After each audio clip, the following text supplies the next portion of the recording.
સી.આર. પાટીલ આજે રાજકોટમાં ભાજપના સોશિયલ મીડિયા ઓપરેટર સાથે તેમજ સંગઠનના આગેવાનો સાથે બેઠક કરી. સી.આર. પાટીલે શરૂ કરી દરેક લોકસભા વિસ્તારની મુલાકાત. લોકસભા ચૂંટણી અનુલક્ષીને પ્રદેશ ભાજપના અધ્યક્ષ એક્શન મોડમાં આવ્યા છે. આજે ક્ષત્રિય સમાજના આગેવાનો સાથે સી.આર. પાટીલની ગુપ્ત બેઠક પણ યોજી રબારી હોય તેવું સામે આવ્યું છે. અહેવાલ દીપક રાઠોડ. ગુજરાત પ્રદેશ ભારતીય જનતા પક્ષના આયોજન અનુસાર ગુજરાત પ્રદેશ ભારતીય જનતા પક્ષના લોકપ્રિય અધ્યક્ષ સી.આર. પાટીલ સાહેબ આજે રાજકોટની મુલાકાતે છે.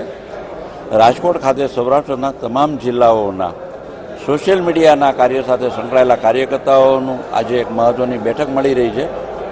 વડાપ્રધાન નરેન્દ્રભાઈ મોદીએ જે ગેરંટી સાથે કાર્યો કર્યા છે અને આવનારા સમયમાં વિકસિત ભારતના સ્વપ્નને 2047 પહેલાં સાકાર કરવાની દિશામાં આગળ વધી રહી છે, ત્યારે જે રીતે અમને સૌરાષ્ટ્રને સૌની યોજના કે એક લાઇફલાઇન કહી શકાય એવી માં નર્મદાના પાણી આજે સૌરાષ્ટ્રના ગામે ગામ ફરી વળ્યા છે અને સૌરાષ્ટ્રને પીવાના પાણીની